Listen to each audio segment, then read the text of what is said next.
Alô, pessoal, tudo bem? Olá, tudo bem? Bom dia, boa tarde, boa noite. Como é que vocês estão? Espero que estejam todos bem, né? Antes de começar a aula de hoje, que é uma aula em referência ao conteúdo muito bem, do nono ano de História, nós vamos fazer aqui uma orientação para vocês, uma orientação de manter distanciamento social, mas essas orientações, viu gente, são recomendações da Organização Mundial de Saúde. Quais são essas recomendações, professor? Manter o distanciamento social, o uso de máscaras, não é? E o uso também do álcool em gel, limpando sempre as nossas mãos. Se não tiver álcool em gel disponível, o sabão já é o suficiente. Deu para entender? Por que, professor, isso? Porque nós estamos observando aí nos meios de comunicação um alto índice de contaminação em nosso país dessa pandemia, e para nos prevenir, para não contrair essa doença, essas medidas que eu mencionei agora, elas são fundamentais. Vou reforçar: distanciamento social, álcool em gel e utilização da máscara, não é? Para não deixar também a máscara sair do nariz, cobrir o nariz e a boca direitinho. Essa é a recomendação. Essa é a recomendação. Foi para a rua, utilização de máscaras. Ônibus, locais públicos, supermercados, farmácias, enfim, todos esses locais, utilização da máscara. Espero que vocês tenham captado a mensagem do professor Rogério, que ponham em prática, não é? Porque eu estou mencionando algo que é dito pela ciência. Não fui eu que inventei isso, foi a ciência. Vários estudiosos fizeram essa recomendação e a Organização Mundial de Saúde também defende essas medidas preventivas, não é? Pois bem, dito isto, vamos avançar com o nosso conteúdo. Nós vamos para o capítulo 3, que trata da arte moderna. A arte moderna fica parecendo que é distante do conteúdo histórico, mas não. Mas essas artes modernas, elas surgem exatamente como uma consequência dos fatos históricos. Eu vou mencionar bem rápido, eu não vou me aprofundar nesse conteúdo, não é? Vou falar aqui somente das vanguardas europeias mais importantes: abstracionismo, neoplasticismo, dadaísmo, cubismo. São essas situações que eu vou abordar com vocês hoje, e vou avançar para o capítulo 4, que vai trazer para a gente os regimes totalitários. Pois bem, essas vanguardas europeias você encontra na página 56. O que é vanguarda? Vanguarda é um termo militar que se usa muito pelos militares, que significa aqueles soldados, aquelas tropas que estão na linha de frente. São os primeiros que estão ali na linha de frente, chamados de vanguarda. No conteúdo, na concepção artística, vanguarda significa aquela situação que está à frente, movimentos artísticos que estão à frente do seu tempo, ou seja, ultra super modernas. É o que vai significar esse termo vanguarda, não é? Esse movimento vai surgir mediante uma série de mudanças que ocorrem no mundo nas últimas décadas do século XIX. Por quê? Porque eles querem romper com tudo aquilo que existe, com o chamado academicismo. Que academicismo, minha gente, é quando você tem ali os artistas teriam que ser vinculados à Academia de Belas Artes do seu país, à Escola de Belas Artes. E esses movimentos que vão surgir a partir das últimas décadas do século XIX, eles não vão concordar com isso. Eles querem ser reconhecidos como sendo movimentos artísticos, mas que não possuem qualquer vinculação, ou os artistas que fazem parte desses movimentos possuem qualquer relação, vinculação com a Academia de Belas Artes dos países. Não, eles querem defender uma arte independente, uma arte sem nenhum tipo de influência, mesmo que seja das artes, mesmo que seja das artes acadêmicas do pensamento das escolas artísticas. Então, toda vez que eu falo de academicismo, academias, também estou falando de uma escola, de escolas artísticas que existiam pelo mundo naquele período, que começaram a surgir. No Brasil também vai ter a partir de 1826, tá bom? Essa academia. O Dom João VI traz para cá um grupo de artistas que vão dar início à missão francesa, que é o embrião, são as sementes que são jogadas para o surgimento da Academia de Belas Artes no Brasil. Compreendido? Pronto, ponto. Página 56 diz assim: o termo vanguarda é uma expressão de origem militar que designava os destacamentos que iam adiante de um exército. Esses destacamentos corriam mais riscos e eram reconhecidos por sua bravura. No início do século XX, o termo encontra outro campo de batalha e passa a designar artistas que questionam padrões técnicos e estéticos. Muito embora sejam mais reconhecidos por suas expressões nas artes plásticas, as vanguardas seguiam outros caminhos, por exemplo, na música, na arquitetura e no cinema. Na página 56 ainda nós temos aí o abstracionismo, que representa como representar algo imaterial. O abstracionismo é uma vanguarda europeia, é uma escola, é um movimento artístico que quer propor diferentes formas estéticas, diferentes técnicas. Eles possuem uma ousadia muito grande, não têm o menor medo de serem criticados, têm uma coragem e ousadia muito grande de ter uma arte diferente a partir de quando o professor, dessas últimas décadas do século XIX. O que é que tem aqui? Como representar algo imaterial com uma sensação ou um som? Como reduzir aquilo que vemos a formas essenciais? Essas são algumas questões que motivam essa vanguarda. O pintor de origem russa, Vassily Kandinsky, deu os primeiros passos no abstracionismo em sua obra Composição 4, de 1911. O quadro é um convite à livre interpretação do espectador. O espectador vai interpretar do jeito que assim ele pensar, do jeito que ele assim imaginar. Que não tem seu olhar conduzido a uma forma ou um tema pré-estabelecido. É a liberdade de criação, sem qualquer vinculação a qualquer projeto de teoria em relação à escola acadêmica. Não. O pintor, o artista desse período, ele tem que ser essencialmente ousado e ser aquele artista que tenha coragem de pintar, tratar de temas que até então não eram tratados. O que é que temos aqui?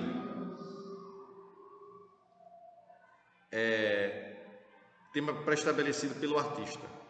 Essa liberdade inspirou um grupo de artistas holandeses a lançar a revista The Stijl, ou Estilo, a tradução, em 1917.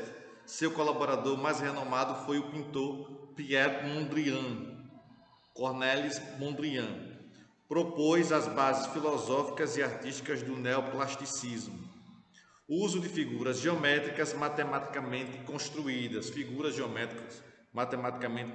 aí você vê alguns quadrados, retângulos colocados nessa obra neoplasticista aqui, composição em verde, amarelo, preto e cinza de Mondrian. E ele vai dar origem ao neoplasticismo, o novo plasticismo. Esse termo neo significa novo. O uso de figuras geométricas matematicamente construídas carregada de cores fortes e artificiais, ressalta o aspecto humano criativo da arte. Nós temos aqui um outro movimento chamado cubismo. Preste bem atenção agora no que eu vou falar, viu? Esse termo ismo aí significa uma corrente de pensamento que defende alguma coisa. Ismo. Depois a gente vai ver, daqui a pouco a gente vai ver fascismo, no capítulo seguinte do livro, fascismo, nazismo. Então esse ismo aí dá a ideia de uma corrente de pensamento que defende algo. Cubismo. Apesar do uso de formas geométricas, Pietro Mondrian não pode ser considerado um cubista. A diferença está na posição do abstracionismo e do cubismo em relação à representação das formas.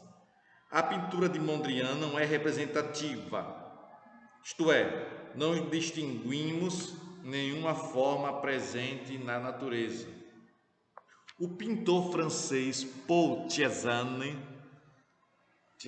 lança em suas Naturezas Mortas duas características essenciais do cubismo: a representação de todas as faces em um só plano, perdendo assim a perspectiva, e uma reprodução descompromissada com a aparência real daquilo pintado.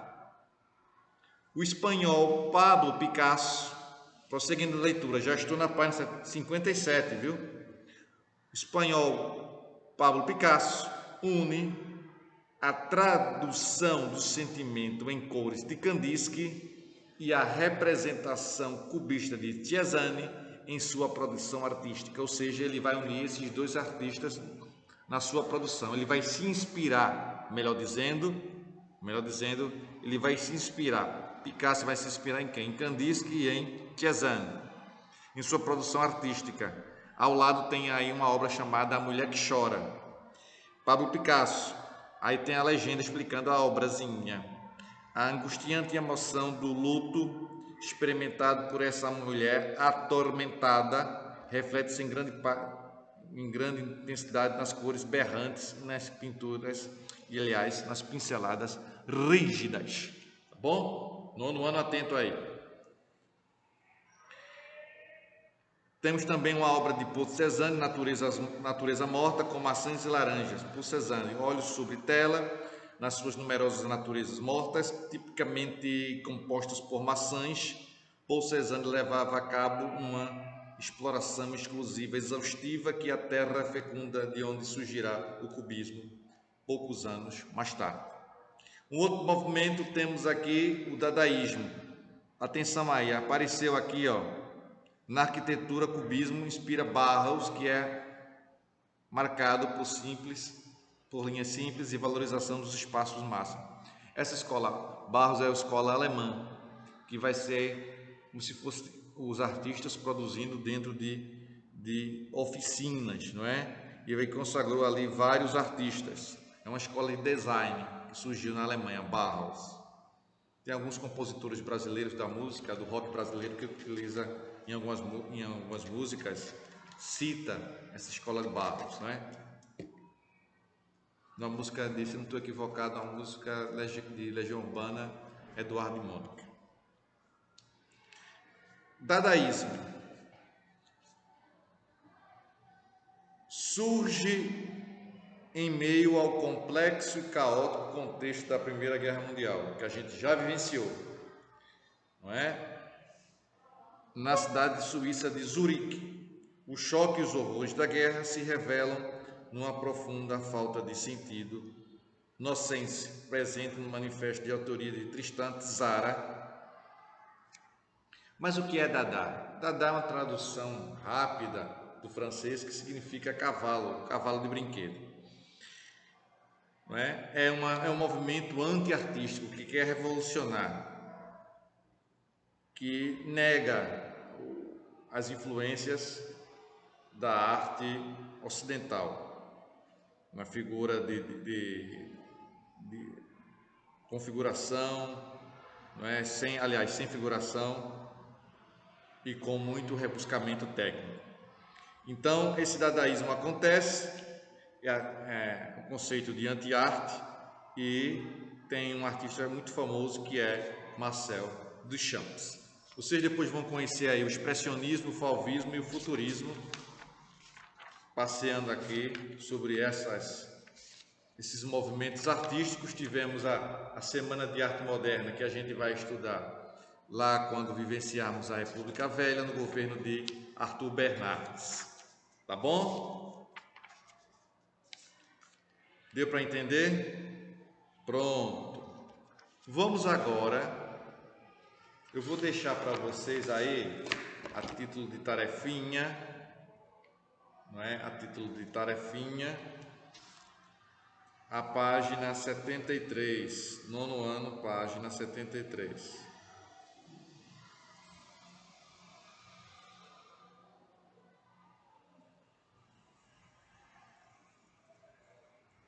Página 73. Tá bom?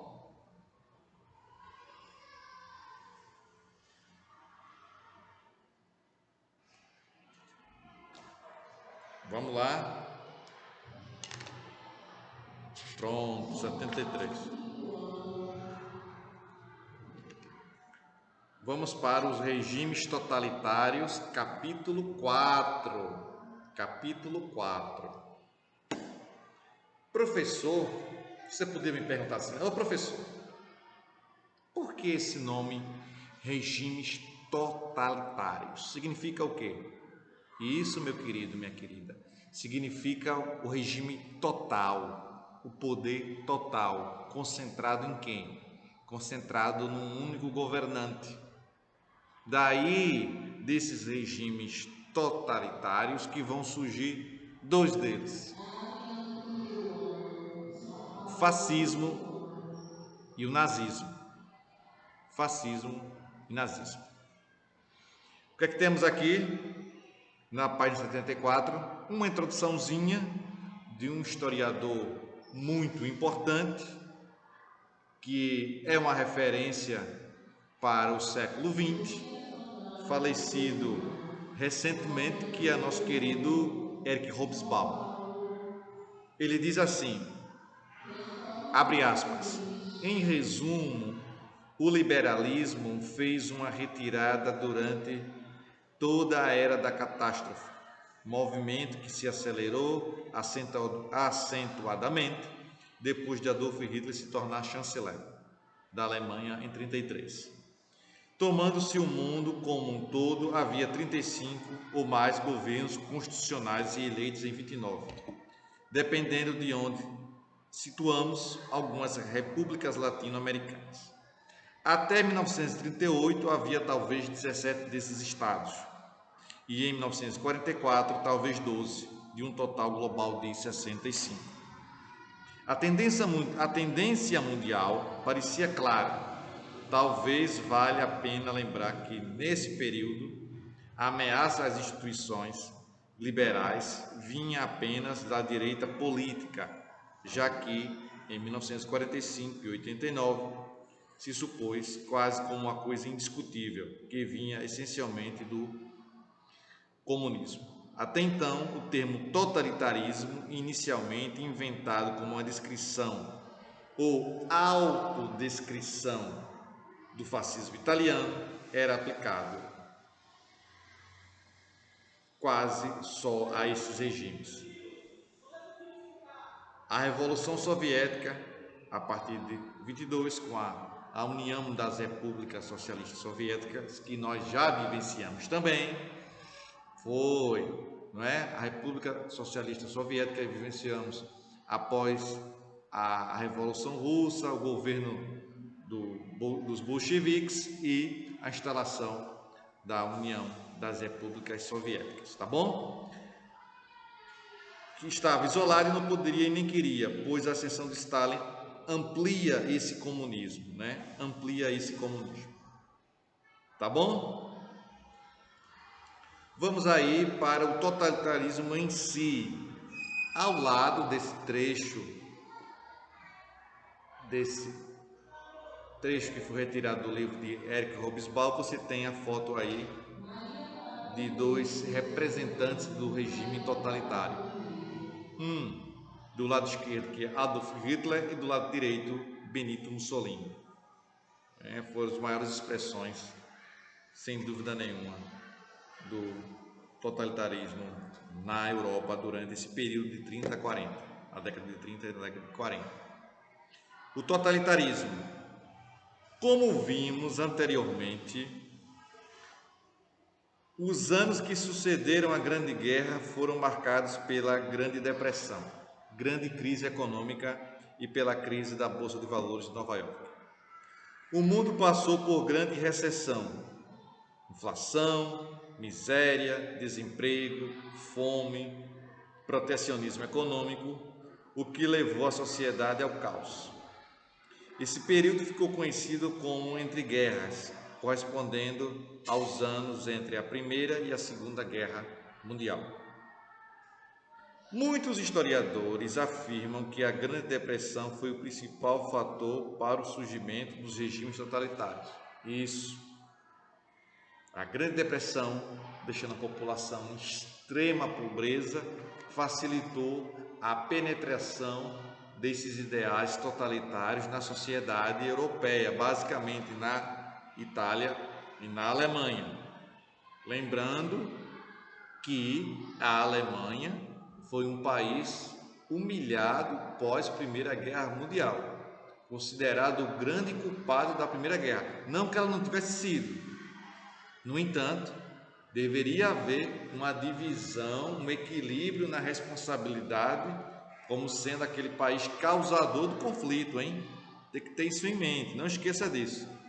A Alemanha foi considerada a grande culpada, pagou uma pesada indenização, não pôde formar exército, uma série de punições. Foi uma punição bem mais pesada do que para outros países também envolvidos, considerados também culpados, mas a Alemanha pagou um preço mais alto. Eu acredito que isso ficou bem claro quando do conteúdo da Primeira Guerra. Espero que vocês não tenham esquecido, por favor. Por favor.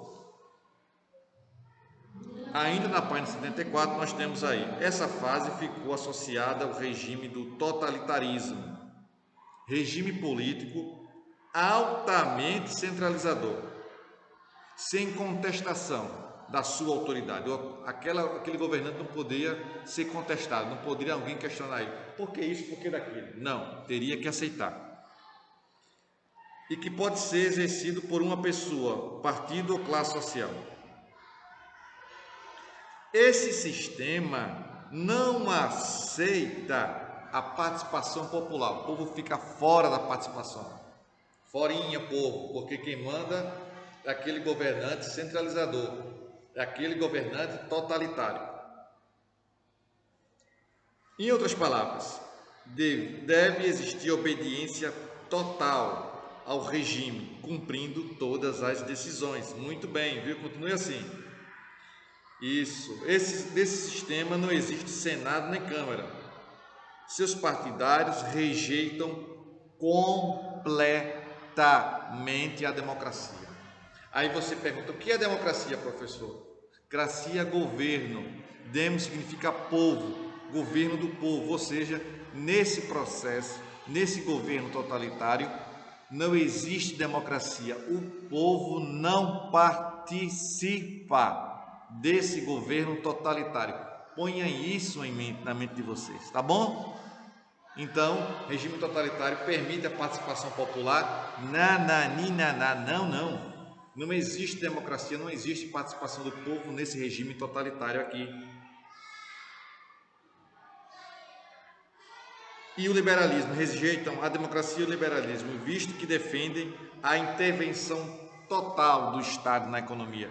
Esse regime totalitário vai defender que o Estado atue na economia, trazendo, não é, a situação para beneficiar a população. O Estado vai gastar dinheiro com a situação econômica. Por exemplo, isso é um exemplo. O totalitarismo, por vezes, lembra o autoritarismo, que também é um regime político sem a participação direta do povo, mas sem influência direta de uma ideologia. Estou na página 75. Acompanhe aí, preste atenção no serviço. Mas a diferença central entre os dois regimes é que o totalitarismo buscava-se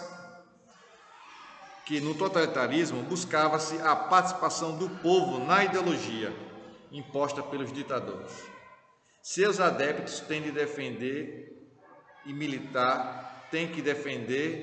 militar pelo sistema. Os seus adeptos têm que defender o sistema totalitário. Já o autoritarismo visava manter o povo acomodado, sem questionar o regime, isto é, passivo diante das atitudes centralizadoras dos governos autoritários. O povo não podia falar nada, tem que ficar caladinho, aguentar tudo. Enquanto os norte-americanos criaram a política econômica conhecida como New Deal, novo acordo, para superar a crise, outras nações organizaram governos totalitários, visando exercer seu controle social e político. Os principais motivos que levaram ao surgimento dos regimes totalitários no mundo foram, vamos lá, a Grande Depressão Econômica, que gerava miséria e desemprego, olha aí, as revoltas sociais, pegue lá, vai lá, marcador de texto, pega aí, vou dar um tempinho aí, pega aí marcador de texto. Esses 3 itens aqui não podem ser esquecidos, tem que ser destacado. A Grande Depressão Econômica, que gerava miséria e desemprego, por isso que vai surgir o regime totalitário. O outro motivo, atenção, as revoltas sociais que ameaçavam as nações, muitas greves foram realizadas, o sindicalismo ganhou força e a sociedade passou a reagir diante da crise. Terceiro item, medo que acontecesse uma revolução nos moldes ocorridos à Rússia de 17. Em outras palavras, o medo do socialismo e do comunismo atormentava todos. Todos tinham medo. Lembrando que esse socialismo surgiu quando? Muito bem, surgiu quando Karl Marx escreveu lá no século XIX o Manifesto Comunista em 1848. Não é? Atormentava todos.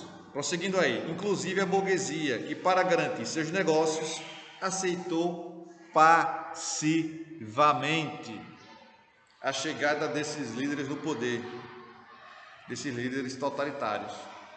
Quando Mussolini e Hitler chegaram ao poder em seus países, a burguesia desses países ficou caladinha, quietinha, sem fazer nada. Prosseguindo, como já foi observado anteriormente, os regimes totalitários preencheram um espaço político com o objetivo de evitar o crescimento do socialismo e do comunismo. Para evitar o crescimento dessas ideias socialistas, vai surgir o regime totalitário, vai surgir o fascismo e o nazismo. Deu para entender? Colocados, para evitar o socialismo e o comunismo, colocados por meio de uma forte propaganda como causadores da crise mundial. Então, o socialismo e o comunismo vão ser acusados pelo fascismo, pelo nazismo, como sendo causadores da crise mundial. Prosseguindo então, a burguesia e o povo aceitaram essa propaganda e abraçaram as causas totalitárias das nações que organizaram esses sistemas. Assim, estabeleceram uma massiva propaganda voltada na forma de culto aos seus principais líderes. Outra característica era o controle estatal da economia. O terrorismo de Estado, as pessoas eram ameaçadas e consideradas traidoras da pátria caso se posicionasse contra o regime. Ou seja, quem estivesse contra o regime poderia ser condenado à prisão e também condenado à morte, dependendo do caso. E a existência de um único partido, só tinha um único partido naquele país totalitário, que era baseado nas ideias centralizadoras. Na Europa, dois regimes foram principais: o fascismo na Itália e o nazismo na Alemanha, mas também vamos encontrar o salazarismo em Portugal e o franquismo na Espanha. Tá bom? Eu espero que vocês tenham absorvido conhecimento, tenham entendido. O pessoal do 9º ano vão estudando, vão se dedicando. Os conteúdos vão, com o passar do nosso estudo, vão se tornar mais exigentes com vocês, um pouco mais complexos. Então, para isso, você tem que estar atento, acompanhando as nossas aulas. Qualquer dúvida, vá até o aplicativo e mande suas dúvidas que eu vou tentar tirar todas elas, tá bom? Forte abraço a todos, tchau pessoal, até a próxima aula, tchau!